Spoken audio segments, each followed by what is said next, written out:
I had my parents, but I grew up with my elder sister.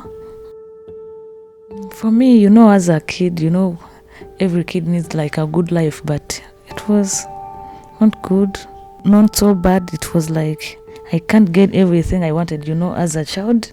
Because my sister, she was like struggling with her life,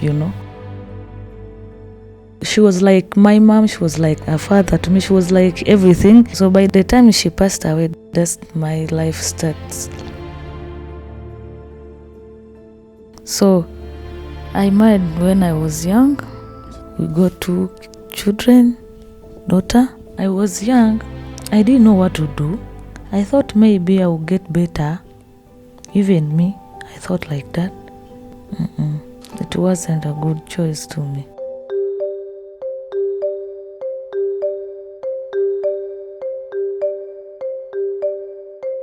Let's be brutally honest. If nearly half of our population are subject to acute gender-based violence and are disenfranchised from adequate economic activity, then how exactly will we attain full economic development?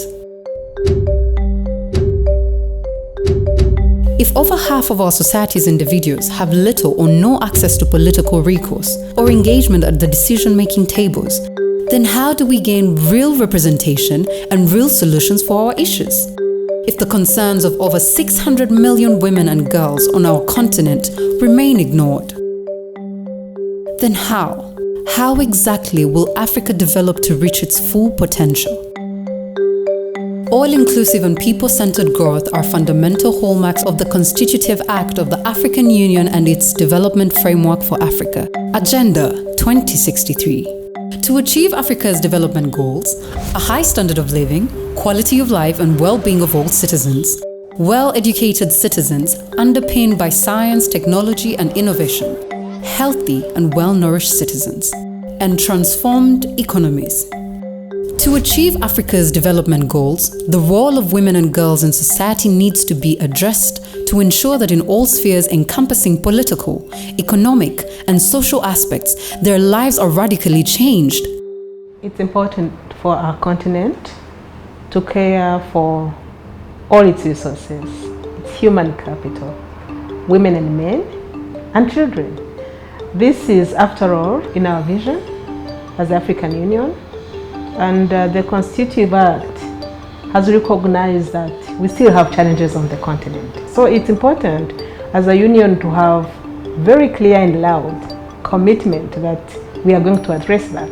The desire to ensure that the rights of women and girls are protected and that they have equal representation in society in order to contribute to development are enshrined in the legal frameworks of the African Union, specifically the Protocol to the African Charter on Human and People's Rights on the Rights of Women in Africa and the African Charter on the Rights and Welfare of the Child. The African Charter on the Rights of Women in Africa, otherwise known as the Maputo Protocol, stipulates the various actions African states need to undertake to combat all forms of discrimination against women and to ensure the rights of women are implemented and protected. All these rights are a part of the African Union Gender Empowerment Framework and are what our African women deserve and want. These rights include the right to dignity, the rights to life, integrity and security of the person, elimination of harmful practices, access to justice and equal protection before the law, right to participation in the political and decision-making process, the right to peace and protection of women in armed conflicts, the right to education and training, economic and social welfare rights, health and reproductive rights, the right to a healthy and sustainable environment, the right to sustainable development, widows' rights, the right to inheritance, special protection of elderly women, and special protection of women with disabilities. Maputo Protocol is the very first, it's the premier and most comprehensive legal instrument on women's rights anywhere in the world. Maputo Protocol also, has inspired legislation on issues related to financial and economic inclusion for African women. It's really comprehensive. It covers political rights, it covers social rights, it covers environmental rights, it covers cultural rights as well. But more than anything else, as much as it covers cultural rights, it also protects women against harmful cultural and traditional practices. It's our Bill of Rights for African women. It is huge, it is comprehensive. We don't have any like it in the continent. Key to ensuring the achievement of the economic and social welfare rights of women is the implementation of the African Union Strategy for Gender Equality and Women's Empowerment, GEWE. The strategy proposes measures to address the major social and economic constraints affecting African women in order to achieve full gender equality in all spheres of life, and is underpinned by 4 pillars: maximizing economic outcomes, opportunities and tech e-dividends, dignity, security and resilience, effective laws, policies and institutions, and leadership, voice and visibility. Within the Directorate, of course, we are mandated to mainstream gender equality and women's empowerment across the African Union Commission, its organs, and the Regional Economic Commissions and specialized technical agencies, overall, I would say the entire African Union. And that, of course, entails that, well, we are on the path that sets us to achieve gender equality across the continent.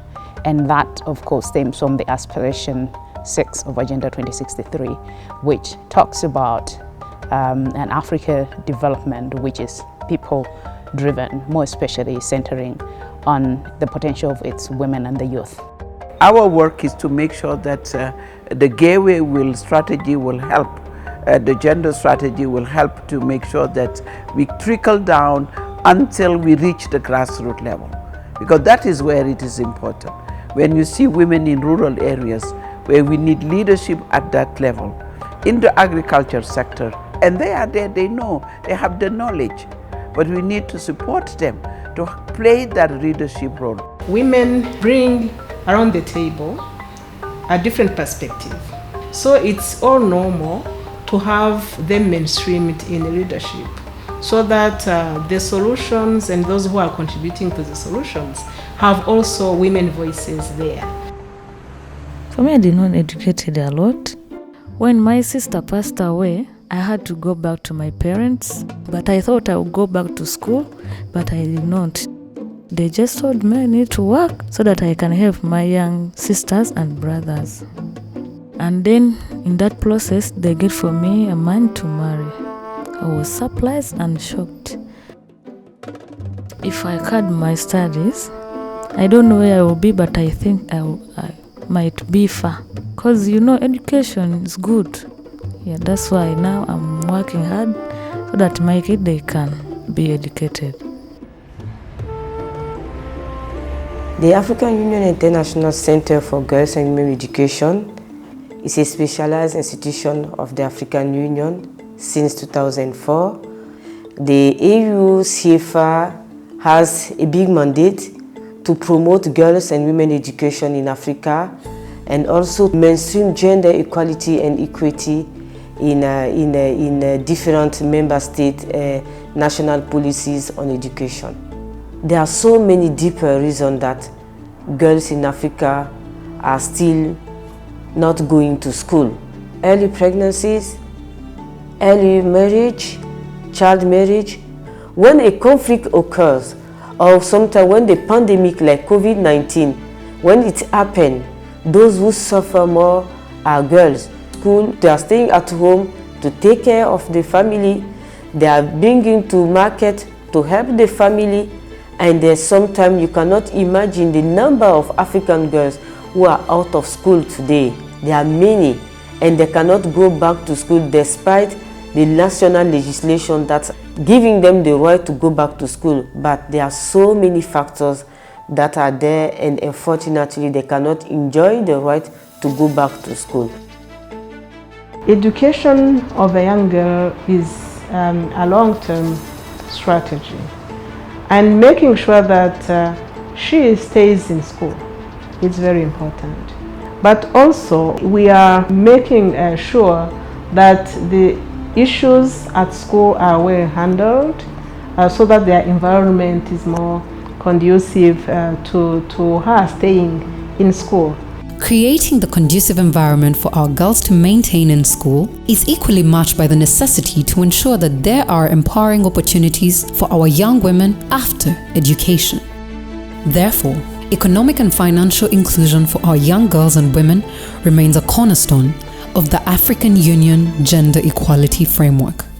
However, financial inclusion and economic empowerment in and of itself cannot be achieved if women do not have access to business opportunities that ensure sustainable income generation and growth for women-led businesses, as well as industries in which women are key contributors. With the launch of the African Continental Free Trade Area, AFCFTA, the expectations are high as relates to the expanded business prospects for women-led businesses, which will unlock their potential to grow their businesses from micro to macro enterprises. Through the AFCFTA, informal and small enterprises will be integrated into the continental markets. Breaking the barriers these businesses constantly encounter, they will then be able to penetrate more advanced regional and overseas markets. With women estimated to account for 70% of informal cross-border trade in Africa, the opportunity to tap into regional export destinations and use regional markets as stepping stones for expanding into overseas markets is now envisaged. Majority of cross-border traders are women. So the economy of Africa really rests on the shoulders of those women. If we don't open our borders, if we don't do away with these tariffs that impede them to do their cross-border businesses, why do we need AFCFTA? Why did we have it? The AFCFTA is basically doing two things. Number one, it increases demand for goods and services. The second thing is that if the women are into production of goods and services, it means an enlarged market for them. So if they were only supplying their domestic market defined by their borders, they can now scale up their production. So that's creating more and more opportunities for both the women and the youth. So you see the AFCFTA is opening up this window for all the women to participate economically. We talk about, for example, what the women traders are doing. You take CFTA. You know, when you look at, and I say where the cross borders, the women of the Manu River, who are the one maintaining the peace, because what you don't find in Liberia, you can take it from Sierra Leone, or you take it from Guinea. So the African free trade areas will help to integrate more through the women. We have seen African where women traders are being the backbone of our economy, you know, informal. But we need to help them to formalize. We, as African Union, are going to be the first bloc ever to have a protocol on women and youth in trade, dedicated fully to women and youth, looking at all the challenges they are facing with cross-border trade and translating them into commitments that are enforceable by a piece of law. Women are those who are driving buying decisions. So there is no one who is going to make it through this FCFTA and other widening markets if you don't factor in women in mind. For the African Union, factoring women in mind also translates to addressing issues that equally affect the girl child. The African Charter on the Rights and Welfare of the Child stipulates the rights that must be accorded to all children regardless of gender, including the right to education, the right to health and health services, protection against harmful social and cultural practices, protection of refugee children, special measures of protection for the mentally and physically disabled, and protection from sale, trafficking, and abduction.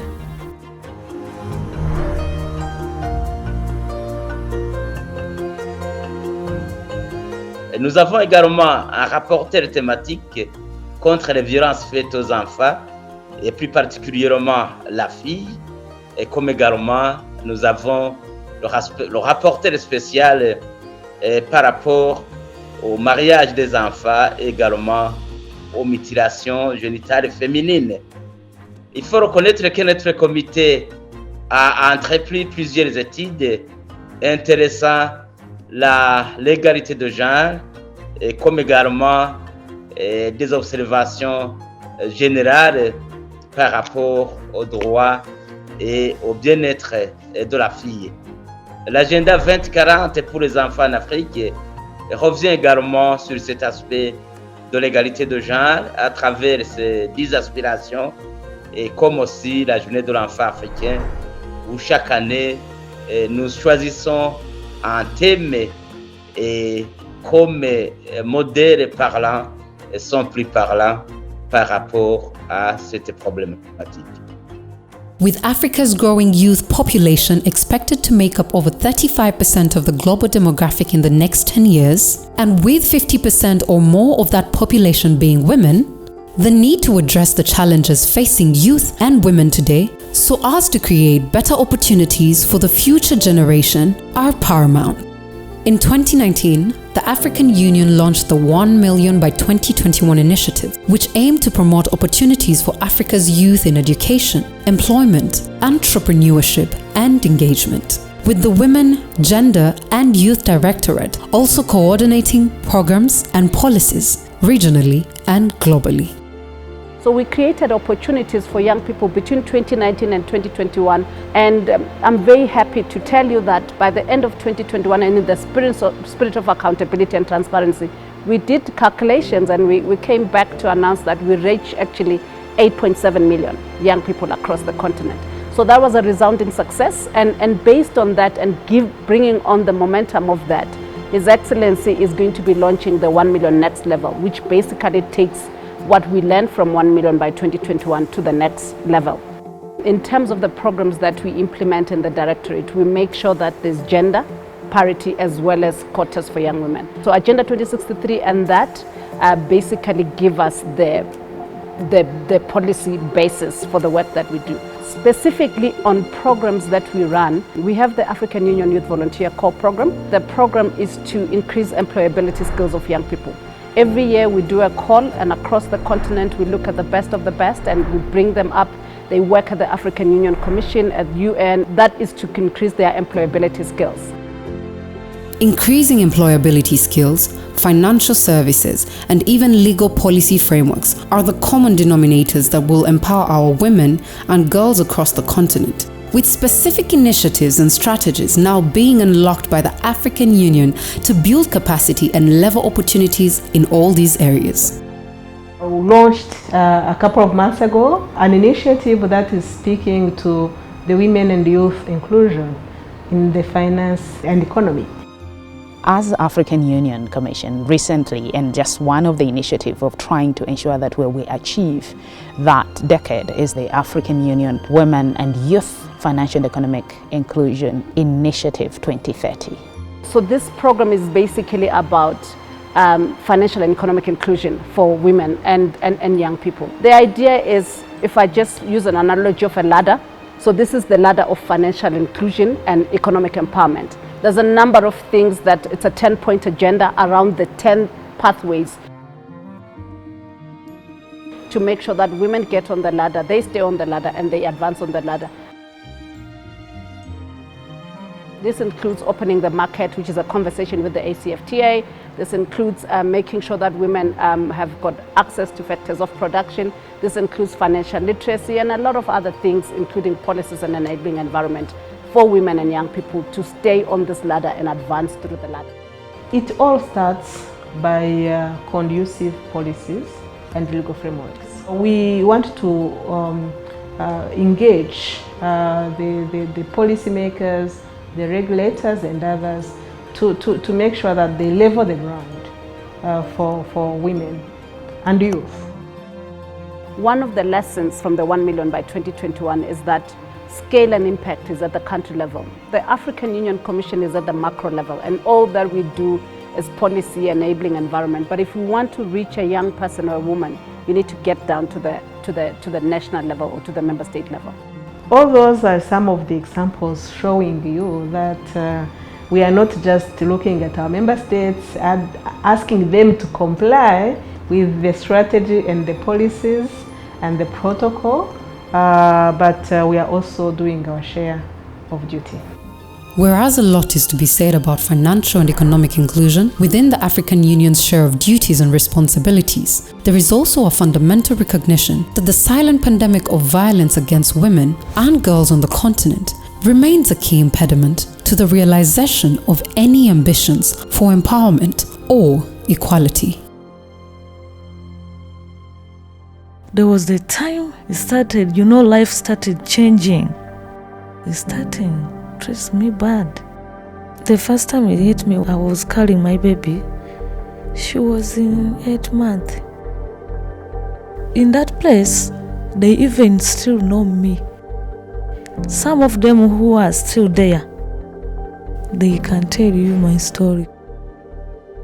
The rights of women and girls to physical and psychological integrity are often compromised when they are subjected to violence and violations, which often happen in the form of intimate partner violence, harmful traditional practices, early child and forced marriages, poor health services, and sexual violence, including during armed conflict. When I started my job here at the AU on women, peace and security, only 17 countries have adopted national action plan on women, peace and security. It's not enough to say that women are the one that are in crisis. The women are, the one that impacted their body, impacted when it's so violence against women. Their body being used in the battlefield. The rape is there, you name them. My advocacy work in the field, 30 countries with the women's organization, 30 African countries, but we are not tired. We will make sure that all member states will adopt national action plan on women, peace and security. You take one example, election in Kenya. The previous one, we have seen the violence. So what we did is we create a network which is called the Africa Women Leaders Network, where we are pushing for more representation of women in electoral processes, but being candidate. But we know that they are targeted, and the violence that we have seen, we need to make sure that they are there to prevent, to talk about peace, to be the one in the medium, because they are the majority who will go and elect, but they have their say, to say, let's go and do it through the ballot and not through the bullet. Because leadership matter. Women leadership matter.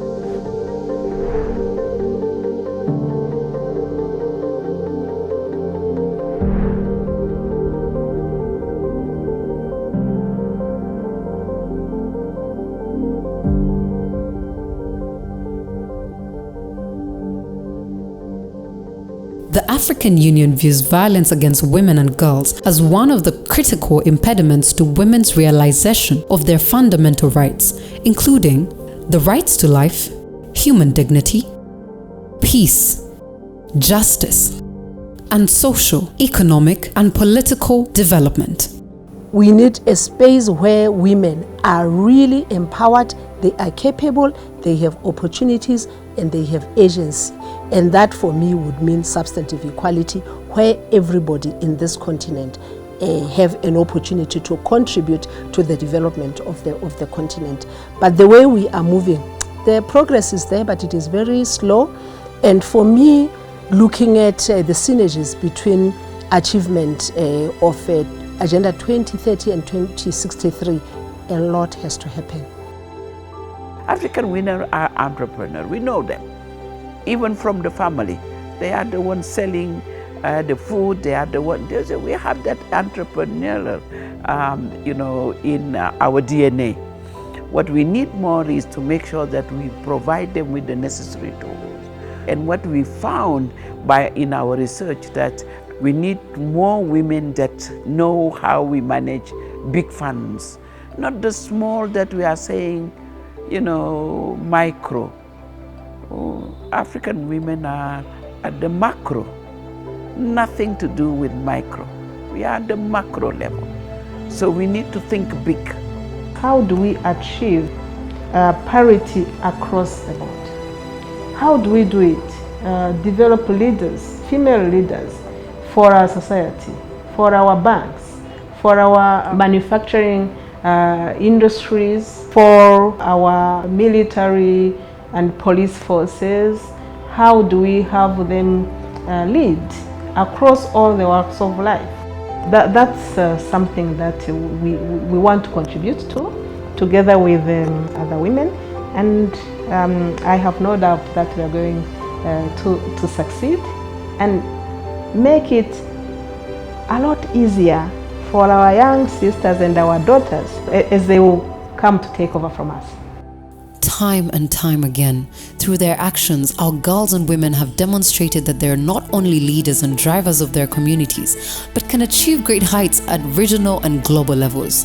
The transformation of the continent will only be realized through long-term strategies that improve the opportunities for women and girls by ensuring their rights are protected and they're empowered economically, socially, and politically to build the Africa we want. The thing give me like power. I can't let my kids to grow up in the same situation like the way I did. So I have to fight for them. And also give your children opportunity. Don't let them to marry when they're still young. And as you see, I'm still young, I'm not old. Never know, life can change.